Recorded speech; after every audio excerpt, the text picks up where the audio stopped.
20세기 공포 문학의 판도를 바꾼 작가 H.P. 러브크래프트.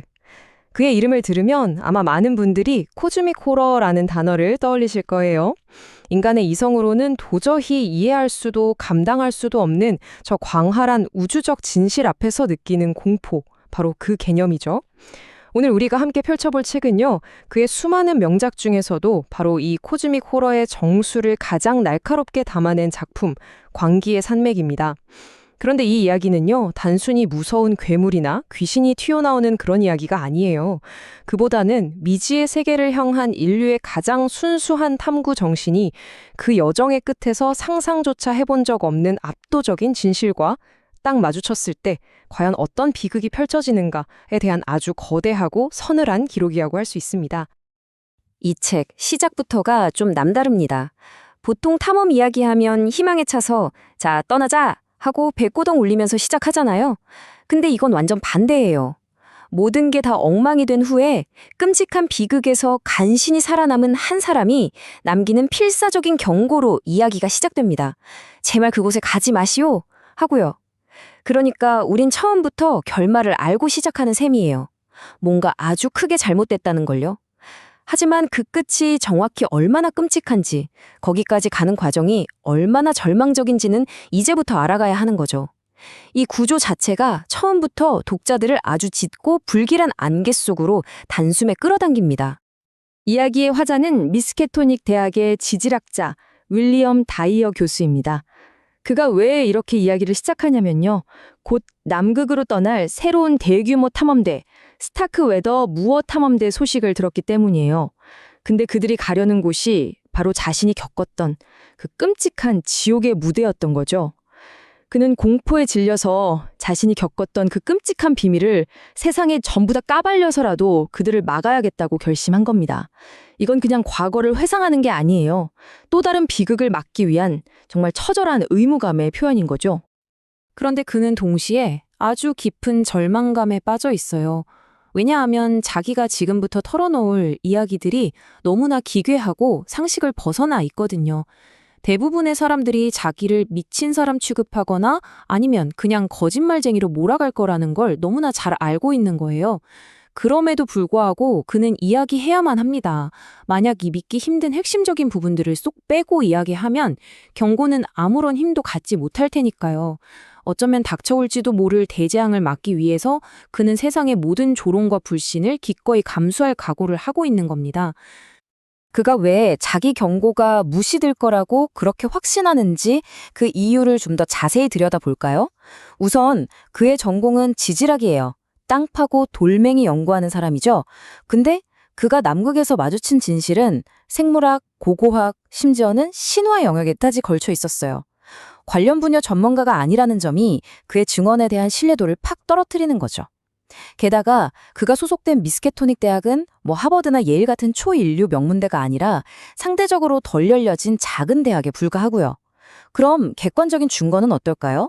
그들이 찍어온 생생한 항공사진들? 너무 비현실적이라서 이거 정교하게 만든 가짜 아니야? 하고 의심받기 딱 좋죠. 기억에 의존해서 직접 그린 스케치들은 말할 것도 없어요. 이런 뻔한 사기 하고 조롱당할 게 뻔합니다. 결국 그가 기댈 수 있는 유일한 희망은 자신의 이 끔찍한 이야기를 편견 없이 있는 그대로 평가해줄 소수의 양심 있고 영향력 있는 과학자들 뿐인 상황인 겁니다. 자, 그럼 이제 시간을 한번 거슬러 올라가 보죠. 이 화자를 이렇게까지 절망적인 상황으로 몰아넣은 그 사건의 시작점으로 말입니다. 순수한 과학적 탐구심으로 시작됐지만 그 결과는 아무도 예상치 못했던 끔찍한 비극으로 끝나버린 야심찬 탐험. 바로 미스케토닉 대학 남극 탐험대의 이야기 속으로 들어가 보겠습니다. 이 탐험대의 목표는요, 무슨 명예나 명성을 얻는 게 아니었어요. 인류의 지식, 그 지평을 넓히는 것, 바로 지구의 가장 깊고 오래된 비밀을 파헤치는 것이었죠. 특히 이들의 관심사는 선 캄브리아기 지층이었는데요. 이 시대는 지구 역사의 거의 90%를 차지하는 어마어마한 시간이지만 이상하게도 생명의 흔적은 거의 발견되지 않는 그야말로 수수께끼의 시간입니다. 그들은 바로 이곳의 암석 샘플을 통해서 생명이 태어나기 이전의 지구는 어떤 모습이었는지 그 역사를 연구하고 싶어 했던 겁니다. 이런 야심찬 목표를 이루려면 당연히 장비가 받쳐져야겠죠? 이 탐험대는 정말 당시 기술의 최정점으로 무장하고 있었습니다. 그 중심에는 공학부의 프랭크 H. 파보디 교수가 개발한 혁신적인 시추 장비가 있었죠. 이게 진짜 물건이었어요. 보통 지하수 팔배에 쓰는 드릴이랑 아주 단단한 바위를 뚫는 원형 드릴, 이 두 가지의 장쪽만 쏙쏙 뽑아서 합쳐놓은 거였거든요. 덕분에 그게 얼음이던 흙이던 단단한 화강암이던 가리지 않고 아주 빠르고 효율적으로 뚫을 수 있었죠.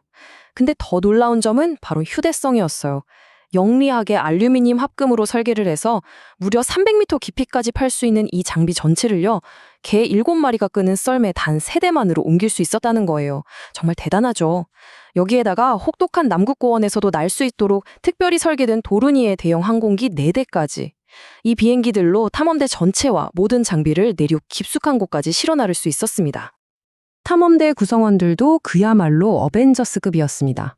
각 분야 최고의 전문가들과 숙련된 기술자들로 구성된 말 그대로 드림팀이었죠. 명목상의 지휘관이자 이 이야기의 화자인 지질학자 다이어 교수를 필두로 천재적인 공학자 파부디 교수, 열정적이다 못해 때로는 좀 무모하기까지 한 생물학자 레이크 교수, 그리고 물리학자이자 기상 전문가인 에투우드 교수가 학술팀의 핵심 멤버였어요. 여기에 똑똑한 대학원생 7명과 숙련된 기술자 9명, 총 16명의 조수가 이들을 든든하게 뒷받침했고요. 이들을 남극까지 실어 나를 아카모와 미스케토니코, 이 두 척의 배에는 험난한 남극 바다를 누구보다 잘 아는 베테랑 포경선원들이 가득 타고 있었습니다. 그들의 머나먼 여정은 1930년 9월 2일 보스턴항을 떠나면서 시작됩니다.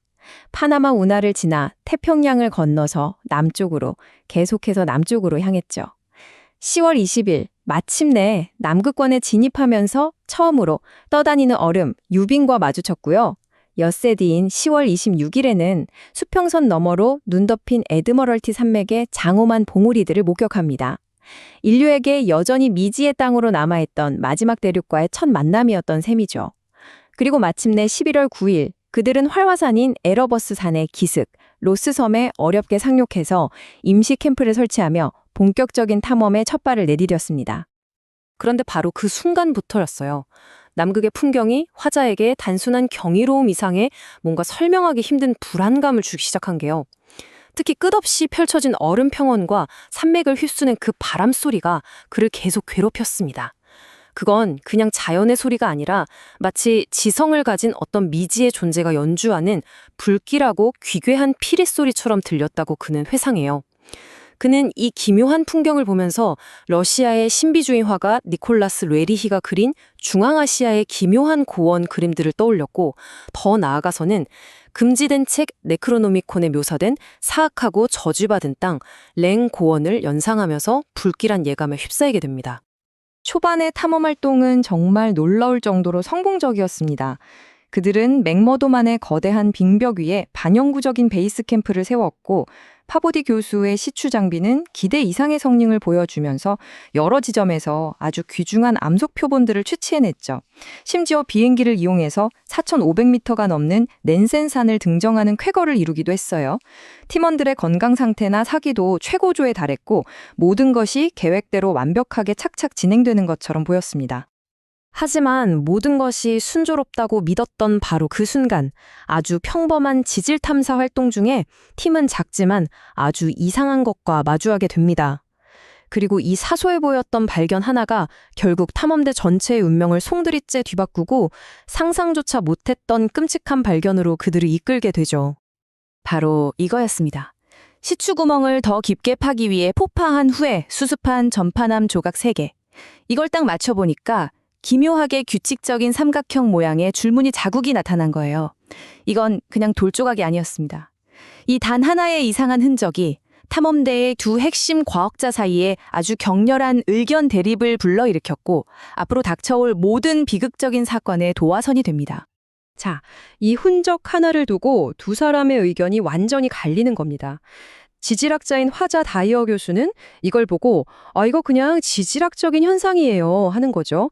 퇴적암이 엄청난 압력을 받아서 전파남이라는 돌로 번할 때 생기니 흔한 압력의 흔적, 전문 용어로 연흔이라는 건데 지극히 자연스러운 현상이니 호들갑 떨 필요 없다는 입장이었어요. 하지만 생물학자인 레이크 교수의 생각은 완전히 180도 달랐습니다. 그는 이걸 보자마자 눈이 번쩍 뜨이는 거죠. 이건 5억 년에서 10억 년 전, 그러니까 선캄브리아기 시대의 암석에서 발견된 진화가 엄청나게 진행된 거대한 미지 생명체가 남긴 흔적이다 라고 주장한 거예요. 당시 지구 생명체라고 해봤자 기껏해야 단세포 생물이나 초기 삼엽충 수준이었거든요. 그런 시대에 이렇게 복잡한 흔적을 남길 생명체가 있었다는 건 그야말로 기존의 생물학 체계를 뿌리부터 뒤흔드는 생물학적 불가능성을 의미했습니다. 레이크 교수는 자기 가설에 완전히 사로잡혀 버렸어요. 이건 단순한 학문적 호기심을 넘어서 거의 종교적인 신념에 가까워 보일 정도였죠. 그의 집착은 점점 커져서 결국 탐험대의 원래 주된 목표였던 동쪽 빙원 탐사를 미루고 이 불가사의한 흔적이 나온 미지의 서북쪽 지역으로 소규모 분견대를 이끌고 탐사를 떠나야 한다고 강력하게 주장하기 시작했습니다. 신중한 성격의 다이오 교수는 당연히 강력하게 반대했지만 레이크 교수의 그 불타는 열정과 고집을 꺾을 수는 없었습니다. 결국 레이크가 이끄는 분견대는 비행기를 타고 미지의 땅으로 모험을 떠나게 되죠. 그리고 그들의 놀라운 발견들은 점점 더 흥분과 광기에 찬 목소리로 변해가는 무선 보고를 통해서 본진 캠프에 실시간으로 전달되기 시작합니다. 정말 놀랍게도 레이크의 예감은 정확히 들어맞았습니다. 북서쪽으로 약 480km를 날아가 착륙한 뒤 첫 시추를 시작하자마자 그는 문제의 그 삼각형 흔적이 새겨진 전파남 조각들을 무더기로 발견한 거예요. 이 초반의 성공에 완전히 흥분한 그는 살을 내는 듯한 강풍과 점점 나빠지는 날씨에도 아랑곳하지 않고 그 위험천만한 하얀 광야 속으로 더 깊이 파고들었습니다. 그리고 바로 그때 탐험 역사상 가장 기념비적인 발견 중 하나가 무선을 통해 다급하게 전달됩니다. 비행 정찰 중이던 레이크가 얼음 평원 너머에서 목격한 지구상 그 어떤 지도에도 존재하지 않는 거대한 산맥이었습니다. 인류의 눈으로는 단 한 번도 본 적 없는 말 그대로 신들의 영역과도 같은 거대한 자연의 성벽이 그들 앞에 그 장엄한 모습을 드러낸 것이죠. 레이크의 묘사는 그냥 큰 산을 봤다는 수준이 아니었어요. 그건 마치 외계 행성의 풍경을 묘사하는 듯한 아주 위협적이고 기괴한 보고였죠. 추적 높이는 에베레스트를 가볍게 뛰어넘는 10,000m 이상, 6,400m 상공부터는 눈이 전혀 없는 새까만 암벽이 드러나 있었는데 그게 화산 활동으로 생긴 게 아니라 마치 거대한 책을 겹겹이 쌓아놓은 듯한 층상 구조를 보였다고 해요. 하지만 가장 기묘한 건 가장 높은 봉우리들에 달라붙어 있는 믿을 수 없을 정도로 규칙적인 정육면체와 낮은 성벽 모양의 구조물들이었어요. 레이크는 그게 마치 뢰리흐의 그림에 나오는 고대 아시아의 버려진 성체 같았다고 표현했죠. 또 산맥 곳곳에는 사각형이나 반원형의 마치 인공적으로 뚫은 듯한 동굴 입구들이 수없이 많았고 그 사이로 악마적인 찬바람이 휘파람을 불고 피리 소리를 내며 불어왔다고 합니다. 이 불길하면서도 장엄한 산맥의 기슭에 캠프를 차린 후 레이크의 팀은 인류의 과학사를 다시 쓰는 수준을 넘어서서 우리가 알고 있던 생명의 정의와 지구의 역사 자체를 송두리째 파괴해버릴 만큼 끔찍하고도 위대한 발견을 하게 됩니다. 시추 작업 중에 일어난 강력한 폭발이 우연히 석회암층 아래에 숨겨져 있던 거대한 동굴을 드러냈습니다. 그곳은 최소 3천만 년, 어쩌면 그 이전부터 외부 세계와 완벽하게 단절되어 있던 그야말로 시간을 초월한 공간이었죠. 그 안은 놀랍게도 사라져버린 아열대 세계의 흔적으로 가득 차 있었습니다. 거대한 고사리와 균류, 그리고 아주 오래된 암모나이트부터 공룡, 원시 포유류에 이르기까지 수많은 선사시대 생물들의 화석화된 뼈가 뒤섞여 있었던 거예요. 하지만 그 익숙한 고생물들의 화석 더미 사이에서 레이크의 팀은 무언가 완전히 이질적인 것을 발견합니다. 지구의 진화 계통수 그 어디에도 속하지 않는 결코 그곳에 있어서는 안 될 존재의 흔적이었죠. 진정한 공포의 첫 번째 단서는 그들이 발견한 거대하고 기괴한 통 모양의 화석과 함께 시작되었습니다. 그리고는 무려 13구의 표본이 추가로 발견됩니다. 근데 정말 놀랍게도 그중 8구는 딱딱한 화석이 아니라 동굴 속 광물염 덕분에 수백만 년 동안 조집 손상 하나 없이 완벽하게 보존된 상태였어요. 그 생명체의 기괴한 모습을 본 레이크는 경악에 찬 목소리로 무선을 보냅니다. 그 모습이 금서 네크로노미콘에 암시적으로 묘사된 신화 속 고대의 존재들, 엘더싱즈와 섬뜩할 정도로 닮았다는 것이었죠. 무선을 통해 전달된 레이크의 상세한 묘사는 정말이지 완전히 외계적인 생물의 초상을 그려댑니다. 몸통은 5개의 능선이 있는 거대한 통 모양이고 그 능선 사이에서 박쥐날개 같은 막질의 날개가 펼쳐져요. 몸통 정중앙에서는 5개의 촉수다발이 뻗어나오고요. 가장 귀괴한 건 머리와 바닥 부분에 각각 달려있는 불가사리 모양의 기관들입니다. 노란색 머리 불가사리에서는 눈과 입 역할을 하는 관들이 뻗어나오고 녹색 바닥 불가사리에서는 이동에 쓰이는 근육질 팔과 지느러미가 달려 있었죠. 이건 동물과 식물의 특징을 모두 가졌을 뿐만 아니라 지구의 척추동물에게서는 절대로 나타날 수 없는 완벽한 오방사 대칭 구조를 하고 있었습니다. 손상된 표본 하나에 대한 조잡한 해부는 그들의 경악을 더욱 증폭시켰습니다. 조직은 가죽보다도 질겨서 칼이 잘 들어가지 않을 정도로 거의 파괴가 불가능할 정도였어요. 혈관을 자르자 피 대신에 코를 찌르는 끔찍한 악취를 풍기는 짙은 녹색의 점액질이 흘러나왔는데 이 냄새 때문에 캠프의 썰매개들이 미친 듯이 지저대기 시작했습니다. 소화계와 순환계를 가진 동물이면서도 아가미, 피부 숨구멍, 폐를 모두 가진 복합적인 호흡체계를 지녀서 물과 공기 속에서 모두 살 수 있었죠. 5개의 여부로 나뉜 뇌와 고도로 발달한 신경계는 레이크를 할 말을 잃게 만들었고 번식 방식은 놀랍게도 날개 끝에 포자낭을 가진 양치식물과 비슷했습니다. 이 생명체는 인간의 상상력을 완전히 벗어난 완전히 다른 생명의 법칙에서 온 존재였던 겁니다. 근데 더 흥미로운 점은요. 레이크가 이 생물들에게서 퇴화의 흔적을 발견했다는 거예요. 그러니까 이렇게나 복잡하고 경이로운 생명체가 실은 과거에 훨씬 더 복잡하고 위대한 형태였다가 어떤 이유에선지 지금의 모습으로 단순해졌다는 증거를 발견한 거죠.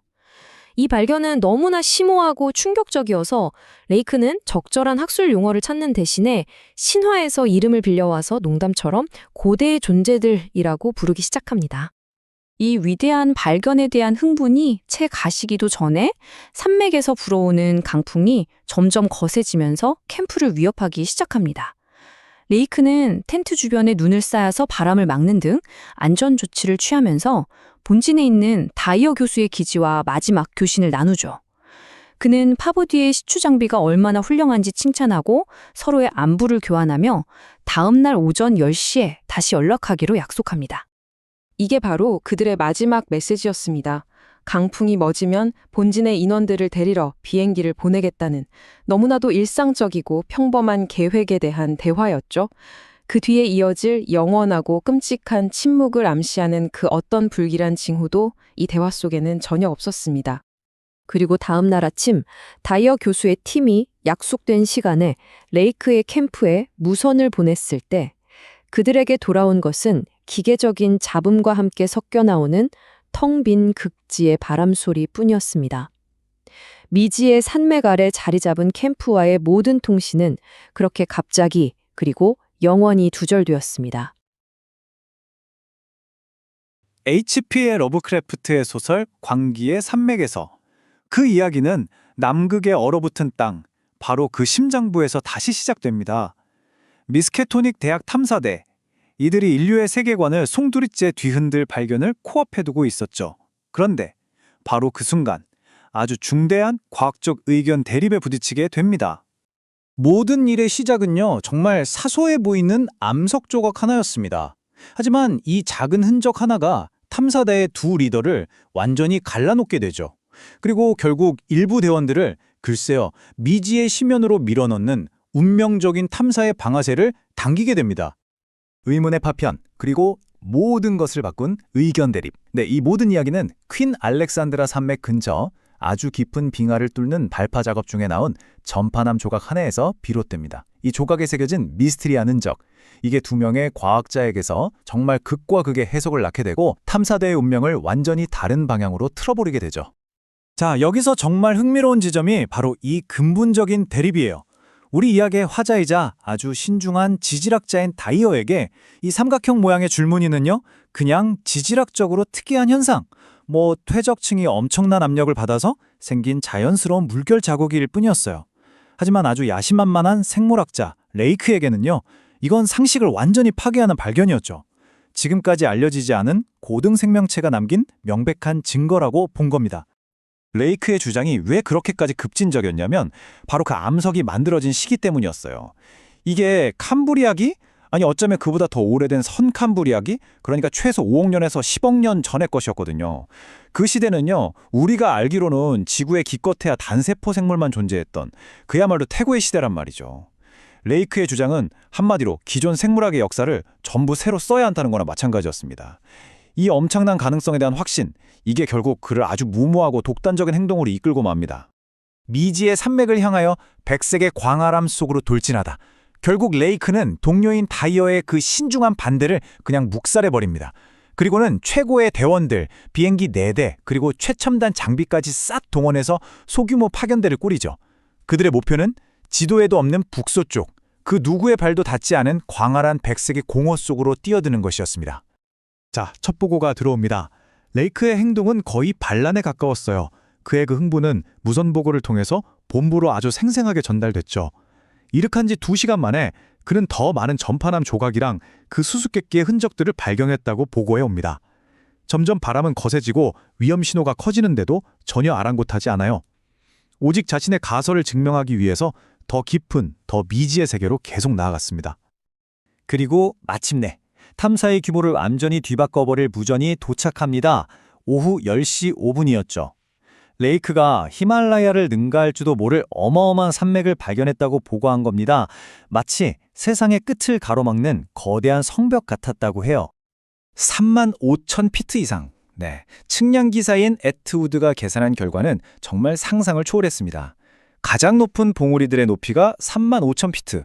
이걸 미터로 환산하면 약 1,700m나 됐어요. 이게 어느 정도냐면요, 지구상에서 가장 높다는 에베레스트 산보다도 거의 2,000m나 더 높은, 말 그대로 불가능한 높이였죠.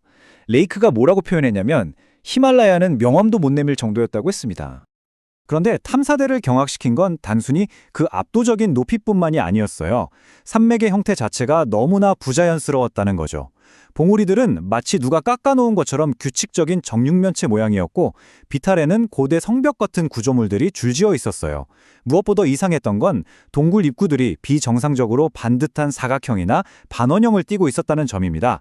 그리고 그 동굴 사이로 부는 바람은 기이하고 음악적인 피리 소리를 냈다고 해요. 우리가 아는 어떤 지질학으로도 설명할 수 없는, 마치 니콜라스 르에리기의 신비로운 그림이 현실에 펼쳐진 듯한 그런 풍경이었습니다. 잃어버린 시대의 동굴, 지구 내부의 비밀로 가는 관문. 산기슭에 캠프를 차린 레이크는 곧바로 시추를 시작합니다. 그가 찾던 건 고대 전파남이었는데 그걸 발견하진 못했어요. 대신 훨씬 더 엄청난 걸 발견하게 됩니다. 이 발견은 정말 우연이었어요.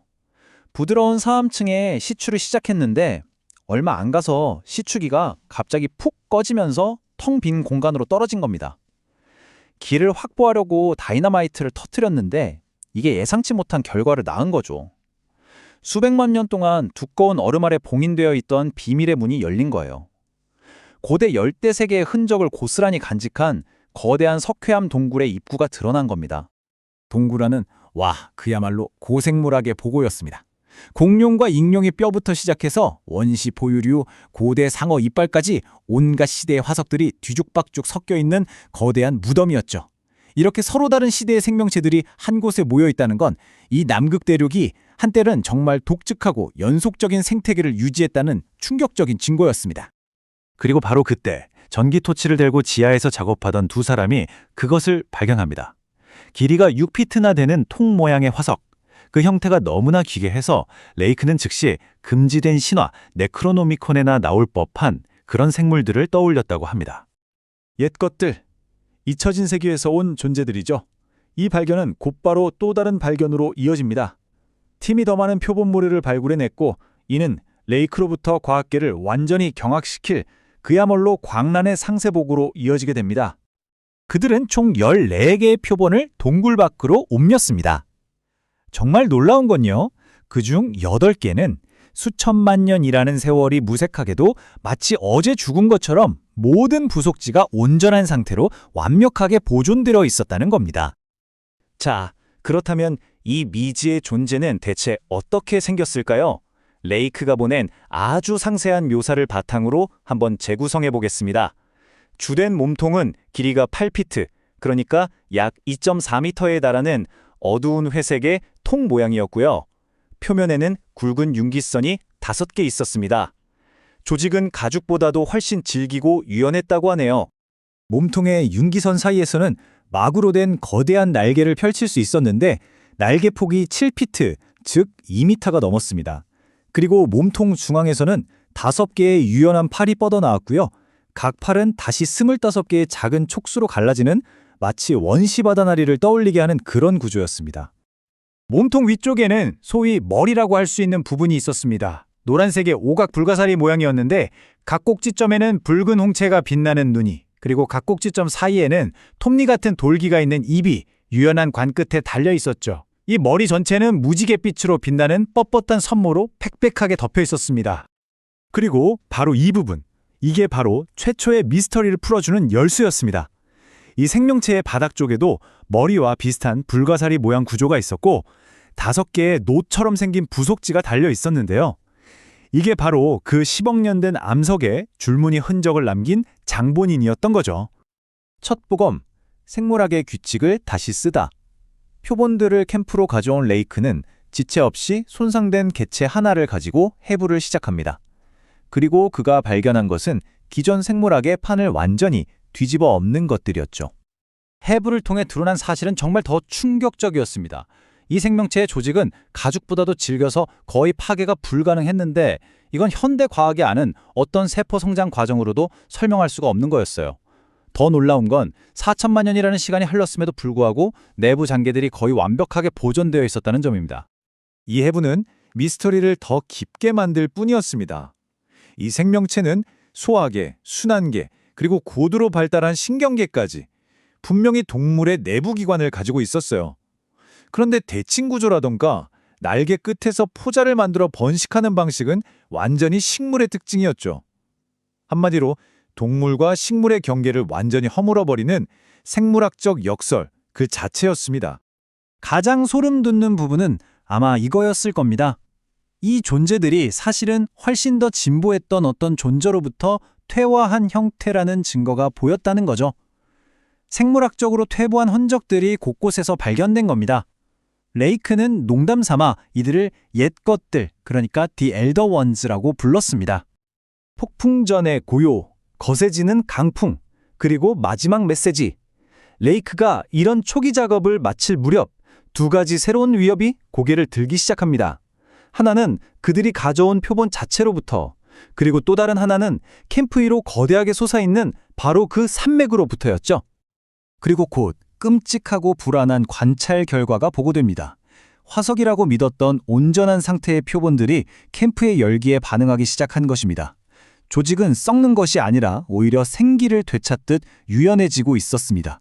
마치 기나긴 잠에서 깨어나는 것처럼 말이죠. 캠프의 분위기는 급격히 긴박해졌습니다. 썰매개들은 표본을 향해 미친 듯이 지저대며 광란 상태에 빠졌고, 동시에 거대한 산맥으로부터 전례 없는 맹렬한 강풍이 불어와 캠프를 뒤흔들기 시작했습니다.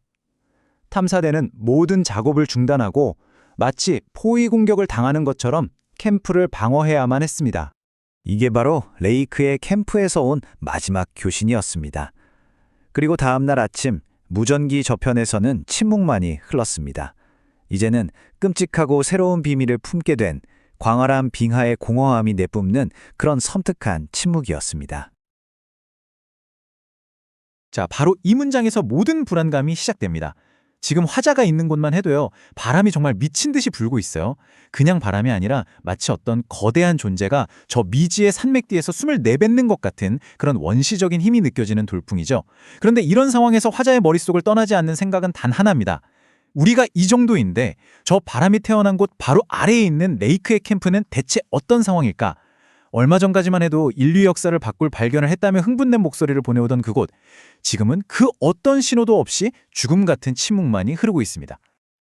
H.P. 러브크래프트의 대표작 광기의 산맥에서 그 3번째 이야기, 계속해서 남극 대륙의 가장 깊고 어두운 심장부로 들어가 보겠습니다. 이 책은요, 단순히 괴물이 나와서 사람을 해치는 그런 이야기가 아니에요. 우리가 철석같이 믿고 있던 이 세계, 인류가 수천 년간 쌓아 올린 지식과 이성이라는 게 얼마나 허술하고 얇은 얼음판 같은 건지, 그리고 그 얼음이 깨졌을 때 마주하게 될 차가운 진실이 얼마나 끔찍한지를 이야기하는 그런 지적인 공포를 다루고 있습니다. 지난 이야기 다들 기억하시죠? 생물학자 레이크가 정말 엄청난 걸 발견했습니다. 지구상 그 어떤 생물과도 연결고리가 없는 완전히 이질적인 고대의 생명체를 얼음 속에서 발굴해낸 거죠. 이건 뭐 다윈의 진화론을 통째로 뒤흔들 만한 그야말로 세계의 발견이었습니다. 그런데 그 환희의 첫 마지막 보고를 끝으로 모든 게 끊겼습니다. 완전한 침묵. 마치 우주에 우리 말고 다른 지적 생명체가 있다는 걸 깨닫는 그 환희의 순간이 사실은 인류가 얼마나 보잘것없는 존재인지를 깨닫게 되는 절망의 시작이었음을 암시하는 것처럼 말이죠. 이제 그 초조했던 기다림이 어떻게 명확하고 구체적인 공포로 변해가는지 그 시간의 흐름을 한번 따라가 보겠습니다. 약속된 시간, 오전 10시. 탐사대원들은 모두 무전기 앞에 모여서 숨을 죽이고 있었습니다. 하지만 수신기에서는 계속해서 지지직거리는 잡음만 들려올 뿐이었죠. 처음엔 다들 애써 태어난 척했습니다. 아, 원래 남극이 대기 상태가 안 좋잖아. 전파가 잘 안 터지나 보지 하면서요. 하지만 시간이 흐를수록 1시간, 2시간, 그 합리적인 변명은 점점 설득력을 잃어갔습니다. 그리고 그 빈자리를 말로는 차마 꺼내지 못할 온갖 끔찍한 상상들이 채우기 시작했죠. 결국 오후 6시가 되었습니다. 이제는 더 이상 통신 불량 같은 희망 섞인 추측을 할 수가 없게 됐어요. 이 기나긴 침묵은 명백한 재앙의 신호였습니다. 막연했던 불안감은 이제 당장 가서 무슨 일이 벌어졌는지 확인해야 한다는 절박함으로 바뀌었죠. 화자는 본부와 교신한 끝에 결단을 내립니다. 탐사대에 남은 마지막 비행기, 단 한 대뿐인 5번째 예비기를 띄우기로 말이죠. 직접 가서 확인하는 것 외에는 다른 방법이 없었습니다. 그렇게 구조대가 꾸려집니다. 10명의 사람과 7마리의 개, 인류의 가장 위대한 발견이 이루어졌던 그 영광의 장소로, 하지만 지금은 정체불명의 공포가 도사리고 있을 그곳을 향해 비행기는 마침내 얼어붙은 돼지를 박차고 날아오릅니다. 화자는 이 비행을 회상하면서 이렇게 말합니다. 내 인생은 이 비행을 기점으로 완전히 나뉘었다고요. 이 비행 이전의 나와 이후의 나는 결코 같은 사람일 수 없다는 거죠. 영원히 마음의 평화를 잃어버렸다고도 하고요. 이게 그냥 무서운 걸 봤다는 뜻이 아니에요. 이건 뭐랄까 세계관의 붕괴에 가깝습니다. 인간의 이성으로 모든 걸 이해하고 설명할 수 있다는 그 믿음, 우리가 이 세계의 주인이라는 오만이 완전히 박살나버렸다는 뜻이죠. 우주의 진짜 모습을 살짝 엿본 대가로 그의 영혼은 영원히 치유될 수 없는 상처를 입게 된 겁니다. 비행기가 황량한 얼음 평원 위를 날아가는데 정말 이상한 것들이 눈에 들어오기 시작합니다. 먼저 레이크가 중간에 뚫어놨던 시추공 있잖아요. 그게 완전히 박살이 나 있고요. 또 바람에 무슨 솜사탕 같은 눈덩이들이 굴러다니는데 저게 대체 뭘까 싶죠.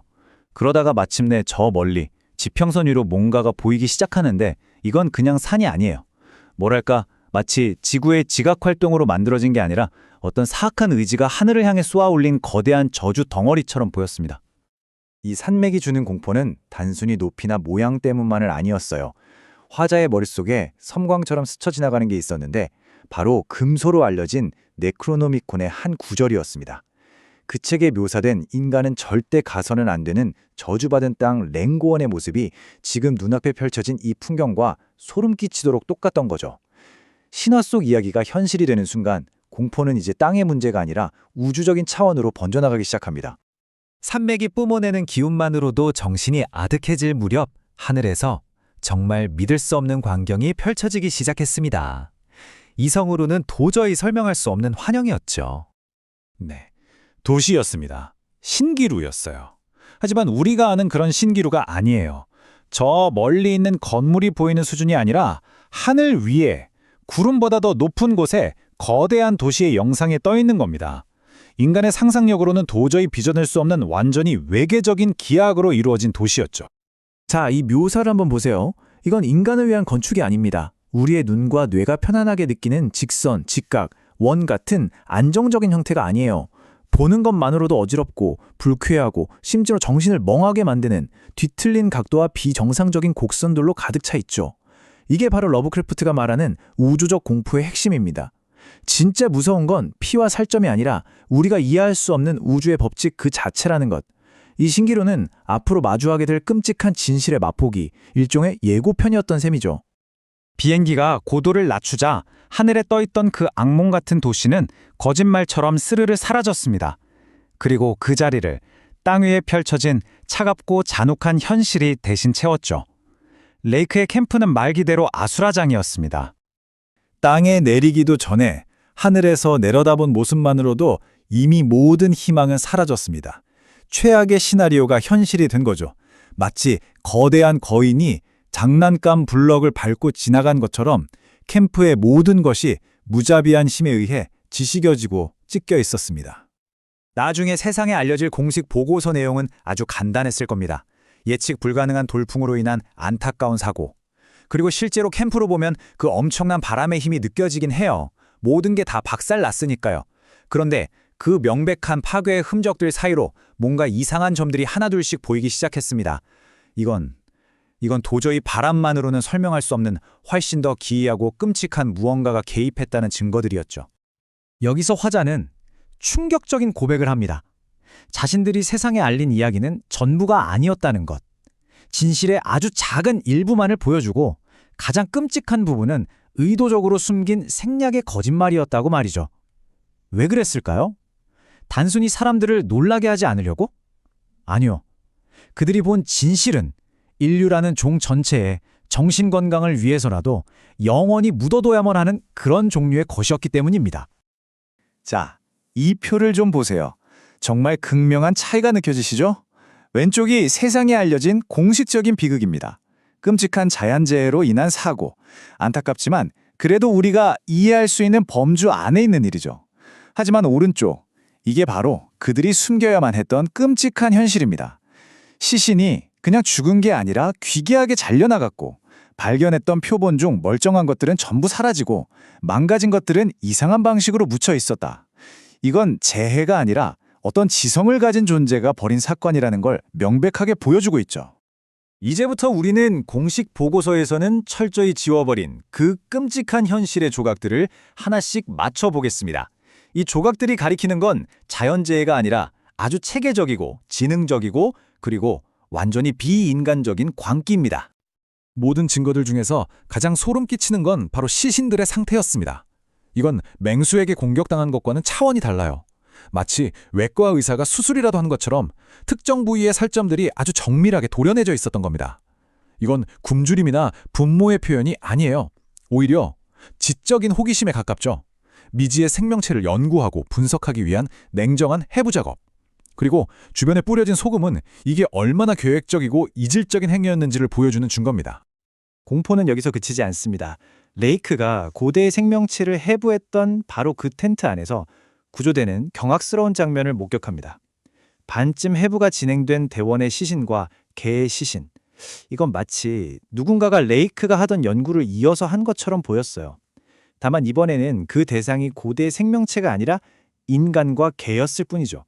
관찰하던 주체였던 인류가 한순간에 관찰당하는 표본으로 전락해버린 겁니다. 우주적 관점에서 인류의 위치가 얼마나 하찮은지를 보여주는 끔찍한 역전극이었죠. 캠프 전체가 하나의 거대한 퍼즐 조각처럼 보였습니다. 그리고 그 조각들을 맞추면 단 하나의 그림이 그려졌죠. 지성은 있지만 인간의 물건에는 전혀 익숙하지 않은 존재가 이곳을 샅샅이 뒤졌다. 해부 도구를 썼지만 깨끗하게 닦아놓은 점, 난로를 켜려고 애쓰다 성냥만 잔뜩 태운 흔적, 책장을 넘기다 남긴 이상한 얼룩, 깡통 따개를 쓸 줄을 몰라 힘으로 억지로 뜯어낸 모습까지. 이 모든 게 인간 문명을 이해하려는 어떤 외계지성의 서툴고 귀귀한 학습 과정처럼 보였습니다. 이게 아마 발견된 것들 중에서 가장 이해하기 어렵고 그래서 더 무서운 장면일 거예요. 레이크가 찾아놨던 그 고대 생물체의 표본들 있잖아요. 그중에 상태가 안 좋았던 6구가 글쎄요, 마치 장례라도 치른 것처럼 눈 무덤에 고이 묻혀 있는 겁니다. 그냥 묻은 것도 아니에요. 시신을 똑바로 세워서 먹고 무덤 위에는 그 생물체 모양을 본떠서 오각별 모양으로 눈을 쌓아 올리기까지 했어요. 이게 뭘 의미할까요? 이건 파괴가 아니잖아요. 사륙도 아니고요. 오히려 존중 혹은 애도에 가까운 행위죠. 여기서부터 진짜 공포가 시작되는 겁니다. 우리가 마주한 존재가 그냥 미쳐 날뛰는 괴물이 아니라 우리와는 완전히 다른 방식의 어떤 의식과 문화를 가진 존재일 수 있다는 거. 그 사실이 등골을 서늘하게 만드는 거죠. 보통 사람이라면 이쯤에서 당연히 도망쳤을 겁니다. 아니, 도망쳐야만 했죠. 하지만 화자와 덴포스는 과학자였습니다. 그들의 마음속에선 생존 본능과 함께 이 모든 미스터리의 근원을 직접 보고 싶다는 지적 호기심이 격렬하게 충돌하고 있었죠. 결국 그들은 결심합니다. 이 모든 광기가 시작된 곳, 저 산맥 너머의 세상을 직접 들여다보기로요. 비행기가 산맥을 향해 올라가자 바람 소리가 점점 이상하게 들리기 시작합니다. 단순한 바람 소리가 아니라 마치 귀괴한 멜로디를 가진 피리 소리처럼요. 그리고 마침내 거대한 산맥의 능선을 넘는 바로 그 순간, 그들의 눈앞에 펼쳐진 것은 더 이상 남극이 아니었습니다. 인류가 태어나기 훨씬 이전 태고의 지구가 간직하고 있던 혹은 완전히 다른 행성의 풍경이었습니다. 신기루는 환상이 아니었습니다. 진짜였어요. 눈앞에 끝도 보이지 않는 거대한 고원 위에 하늘을 찔렀던 그 악몽의 도시가 실제로 펼쳐져 있었습니다. 수백만 년의 세월과 혹독한 폭풍에 깎이고 무너졌지만 여전히 그 거대한 골격만은 남아 인류의 역사는 감히 상상도 할 수 없는 시간 동안 이 극지의 황무지를 묵묵히 지키고 있었던 겁니다. 이 발견은 모든 것을 뒤엎었습니다. 인류의 역사, 과학, 종교. 이 도시 앞에서 그 모든 건 어린아이의 장난처럼 하찮아졌죠. 두 사람은 그저 할 말을 잃었습니다. 대체 어떤 존재가 이런 도시를 만들었을까? 그리고 그들은 지금 어디로 갔을까? 그들의 장구한 역사에 비하면 한순간에 불과한 우리 인류의 존재는 과연 무슨 의미가 있을까? 이 끔찍할 정도로 경이로운 발견 앞에서 두 사람은 우주 속 인류가 얼마나 외롭고 작은 존재인지를 뼈저리게 깨닫게 됩니다. 그리고 이제 그들은 이 도시의 비밀을 파헤치기 위해 더 깊은 곳으로 들어가야만 합니다. H.P. 러브크래프트의 광기의 산맥. 지난 이야기에서 우리는 레이크 참사대의 그 놀라운 생물학적 발견과 그 직후 찾아온 완전한 침묵의 순간, 바로 그 지점에 멈춰섰습니다. 자, 이제 구조대가 마침내 레이크의 그 고요하기 짝이 없는 캠프에 도착하면서 저 침묵의 장막 뒤에 숨겨져 있던 끔찍한 진실과 마주할 시간입니다. 이 이야기의 화자인 다이어는요, 자신의 경험을 무슨 영웅적인 탐험가처럼 의기양양하게 시작하지 않아요. 오히려 정반대죠. 여러분 한번 상상해 보세요. 너무나 끔찍한 걸 봐서 이걸 평생 그냥 가슴에 묻어두고 싶은데 다른 사람들이 나와 같은 운명에 처할까 봐 그걸 막기 위해서 어쩔 수 없이 입을 열어야만 하는 그 심정을요. 이건 바로 그런 절박한 증언인 겁니다. 그냥 과거를 회상하는 게 아니고요. 끔찍한 기억이라는 그 생사를 끄집어내는 정말 고통스러운 행위인 셈이죠. 자, 그럼 그 마지못한 고백의 문을 열고 들어가 보겠습니다. 세상에 알려진 그럴듯한 이야기와 구조대가 실제로 발견했던 그야말로 제정신으로는 받아들이기 힘든 현실 사이에 과연 얼마나 거대한 간극이 있었는지 지금부터 자세히 살펴보겠습니다. 화면 왼쪽에 보이는 게 바로 세상에 알려진 이야기. 그러니까 일종의 자비로운 거짓말입니다. 자연의 거대한 분노 앞에 인간은 무력했다. 뭐 이런 단순하고 비극적인 이야기죠. 하지만 오른쪽, 저 혼돈이야말로 구조대가 마주한 진짜 현실이었습니다. 사람들은 그냥 끔찍한 눈보라가 모든 걸 앗아갔다고 믿었지만 그건 사실 진실을 가리기 위한 최소한의 안전장치에 불과했어요. 수송하기에 부적합했다는 이 말 뒤에는요, 차마 입에 담을 수도 없는 끔찍한 훼손, 자연현상으로는 도저히 설명할 수 없는 아주 계획적이고 체계적인 잔혹함이 숨어 있었던 겁니다. 그럼 그 끔찍한 현실의 첫 인상은 대체 어땠을까요? 자, 이제부터 우리 함께 구조대 입장이 되어서 레이크 캠프의 그 황폐한 현장을 하나하나 직접 목격해 보도록 하죠. 처음 현장에 딱 도착했을 때 이 목록만 보면 누구라도 정말 상상을 초월하는 폭풍이었구나 라고 생각했을 거예요. 비행기 경락고가 가루가 되고 시추 장비가 조각났다고 하니깐요. 남극에서는 충분히 가능한 일이죠. 그런데 말이죠. 저기 노출된 금속은 심하게 광이 날 정도로 긁혀 있었다는 표현? 이게 좀 이상하지 않나요? 그냥 바람이 세게 불어서 생긴 상처가 아니라 마치 수백만 개의 얼음 조각이 총알처럼 쏟아져서 금속 표면을 갈아내고 깎아낸 듯한 그런 흔적이에요. 바로 이 지점부터 무언가 단단히 잘못되었다는 불길한 느낌이 들기 시작하는 겁니다. 이건 자연의 무작위적인 파괴가 아니라 어떤 기이한 힘이 한 곳에 집중적으로 쏟아부어진 듯한 그런 인상을 주죠. 기계 장비들의 끔찍한 잔해를 지나서 구조대는 마침내 사람과 개들의 유해를 발견했습니다. 그리고 바로 그 순간, 아, 이건 폭풍 때문일 거야 라는 그나마 합리적이었던 생각은 산산조각 나기 시작했습니다. 폭풍이 악위를 가질 수 있을까요? 바람이 설명할 수 없는 방식으로 시신을 찢어놓을 수 있을까요? 그건 불가능하죠. 이 표현은 이게 자연현상이 아니라 지성을 가진 무언가, 즉 가해자가 있었다는 걸 암시하는 첫 번째 강력한 증거입니다. 이건 단순한 사고사가 아니었어요. 의도와 목적을 가진 학살의 현장이었던 겁니다. 이건 또 광기 어린 학살과는 달라요. 그것보다 훨씬 더 끔찍합니다. 뭐랄까, 마치 생물학자가 표본을 수집하거나 정육점 주인이 고기를 부위별로 손질하듯이 가장 건강하고 필요한 부위만을 아주 신중하고 효율적으로 골라낸 흔적이에요. 여기에는 분노나 증오 같은 감정이 전혀 느껴지지 않습니다. 오직 차가운 목적의식만이 있을 뿐이죠. 그리고 그 목적이 대체 무엇인지 전혀 알 수가 없다는 사실이 가장 소름 끼치는 부분입니다. 소금이라뇨? 이 기이한 디테일은 현장에 완전히 다른 차원의 공포를 더합니다. 마치 고대의 금지된 의식처럼 가장 불길하고 섬뜩한 상상을 불러일으켰죠. 부패를 막기 위한 보존행위였을까요? 아니면 우리가 도저히 이해할 수 없는 어떤 상징적인 의미라도 있었던 걸까요? 이 작은 단서 하나가 현장의 미스터리를 인간의 이해 범주 저 너머로 밀어내버립니다. 이 모든 혼돈과 기이한 의식의 흔적들, 그 모든 미스터리의 중심에는 레이크의 해부 텐트가 있었습니다. 그리고 구조대가 마침내 그 텐트의 입구를 열었을 때 흩어져 있던 퍼즐 조각들은 진정으로 괴물 같은 하나의 그림으로 맞춰지기 시작했습니다. 상상해 보십시오. 텐트 안으로 조심스럽게 들어섰는데 해부대 위에 있어야 할 그 외계 생명체가 온데간데 없이 사라졌습니다. 그리고 구조대는 직감했죠. 그건 바로 눈 속에 귀괴하게 묻혀있던 6표본 중에서도 유독 혐오스러운 기운을 풍겼던 바로 그 개체라는 걸요. 레이크가 막 해부를 시작하려던 바로 그 표본이 스스로 사라진 겁니다. 신중하지만 서투르게 해부된 인간과 개의 사체, 이 모순적인 표현이야말로 이 공포의 핵심입니다. 이건 숙련된 외과의 솜씨가 아니에요. 인간의 해부학에 대해서는 전혀 모르지만 어떻게든 그걸 이해해보려고 조심스럽게 분해하며 학습화를 한 흔적이죠. 깨끗하게 세척된 해부 도구와 사방에 흩어진 그림책들은 지적 호기심을 가진 존재의 소행임을 암시합니다. 이건 단순한 파괴가 아니에요. 이건 학습의 현장입니다. 그리고 그 학습의 대상이 바로 우리 인간이었다는 것. 그것이 이 텐트를 지옥으로 만드는 진짜 진실입니다. 텐트 안에 그 끔찍한 발견을 넘어서서 캠프 전체에는 정말 기묘하고 체계적이고 완전히 이질적인 지성이 활동했음을 가리키는 단서들이 곳곳에 흩어져 있었습니다. 자, 이 표를 한번 같이 보시죠. 왼쪽, 사라진 것들에 보면 하나의 공통점이 보입니다. 온전한 상태의 표본, 이동수단인 썰매, 정보를 담고 있는 과학 서적, 전부 다 유용한 것들이에요. 지식을 얻거나 이동하거나 연구하는 데 필요한 것들이죠. 이제 오른쪽, 남겨진 것들을 보세요.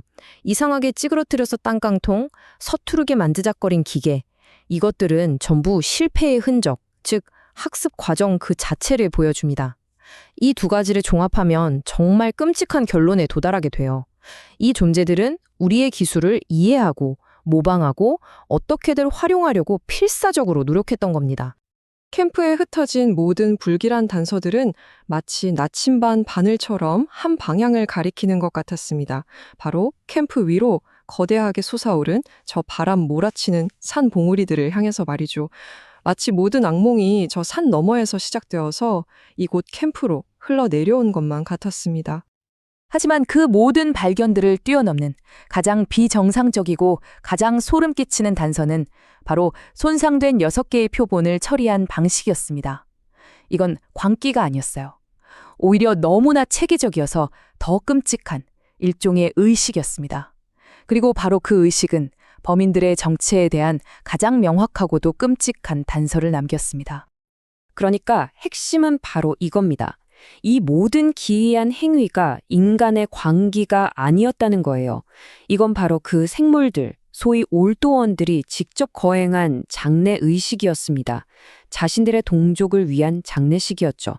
5개의 뾰족한 눈둔덕은 자신들의 머리 모양을 본떠서 만든 것이었고 그 위에 찍힌 점들은 바로 그들의 문자였습니다. 그들은 인간을 무참히 학살하고 해부한 바로 그 자리에서 자신들의 동료들, 비록 인간의 손에 의해 손상되었을지라도 에게는 예를 갖춰 마지막 인사를 건넨 것입니다.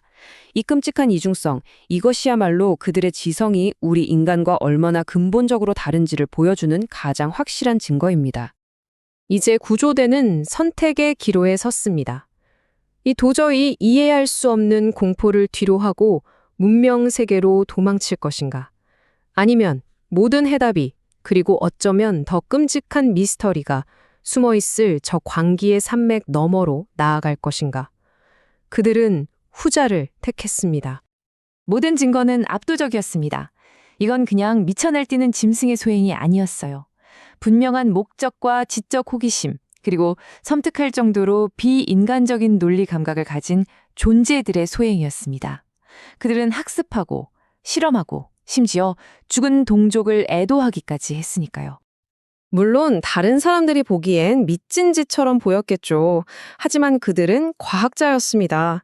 눈앞에서 벌어진 이 우주적인 미스테리를 그냥 이대로 덮어두고 돌아선다는 건 어쩌면 죽음보다 더 견디기 힘든 일이었을 겁니다. 그들의 공포를 억누른 것은 바로 그 지적 호기심, 진실을 알아내야만 한다는 과학자로서의 마지막 사명감 같은 거였겠죠. 그들은 이제 문턱을 넘을 준비를 했습니다. 우리가 알고 있는 세계를 등치고 아주 오래된 금지된 비밀의 심장부로 들어가는 모험을 떠나는 것이죠. 이 문장은 단순한 비행이 아니라 어쩌면 인류가 결코 넘어서는 안 될 어떤 경계를 넘는 행위임을 강하게 암시하고 있습니다. 그들의 비행기가 마침내 저 금단의 봉우리를 향해 솟아오를 때 궁극적인 질문 하나가 차가운 남극의 허공에 맴돕니다. 그리고 이것은 그들 여정의 마지막, 가장 끔찍한 장의 무대를 마련하죠. 과연 저 산맥 너머에는 무엇이 그들을 기다리고 있을까요? 자, 러브크래프트의 소설 광기의 산맥에서 이 이야기는요, 인류가 쌓아올린 모든 지식이 한순간에 무너져 내리는 그 끔찍한 순간을 기록한 보고서라고 할 수 있습니다. 미스케토넥 대학 탐사대의 마지막 생존자 다이어와 댄포스의 여정을 따라서 남극의 얼음 아래 아주 오랫동안 잠들어 있던 인류의 역사를 송두리째 뒤흔들어 버릴 진실과 마주해 보겠습니다.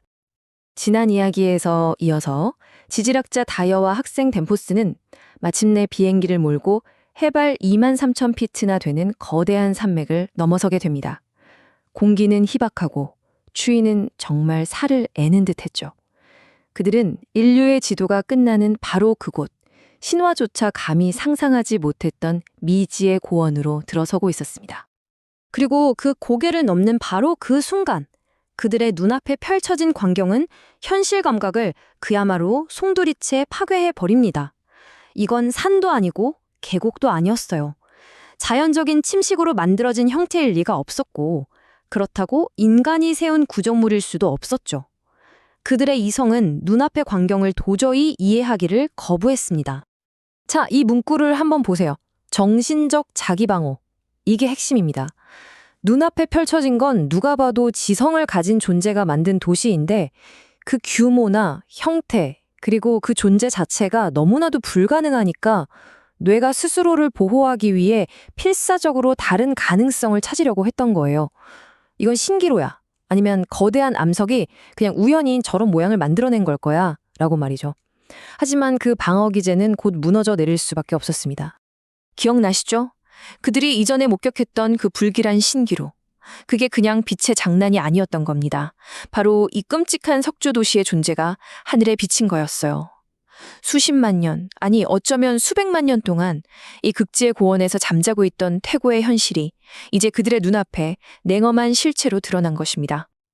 이 도시의 건축 형식은 정말이지 인류의 미학과는 전혀 다른 어떤 이질적인 기하학의 악몽 그 자체였습니다. 거대한 블록으로 쌓아올린 벽은 인간의 건축물을 비웃는 듯했고 하늘을 찌르듯한 원뿔과 피라미드, 또 완벽한 정육면체와 원통들은 인간의 감각으로는 도저히 그 목적을 이해할 수가 없었죠. 특히나 불길하게 계속해서 반복되는 저 오각별 형태의 건물들은 무언가 끔찍한 진실을 암시하는 것만 같았습니다. 그리고 수많은 창문들은 마치 텅 빈 눈처럼 그들을 섬뜩하게 응시하고 있었어요. 다이어는 그 순간 깨닫습니다. 아, 이곳은 우리가 상상하는 가장 오래된 문명, 그러니까 아틀란티스나 레무리아 같은 전설 속의 도시보다도 훨씬 더 이전 시대의 것이라는 사실을요. 인류의 역사는 물론이고 지구의 지질학적 역사마저 거슬러 올라가는 그야말로 고생대회 대도시인 셈이죠. 인류의 존재 자체가 정말 한순간의 먼지에 불과하게 느껴지는 그런 압도적인 시간의 무게가 그들을 짓눌렀습니다.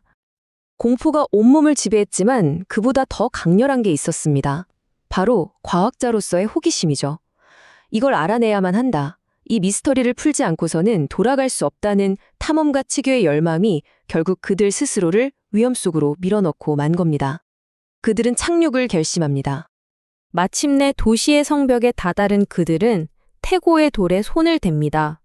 그 순간 다이애라는 잊혀진 영겁의 시간과 어떤 신성 모독적인 연결고리를 맺었다고 느껴요.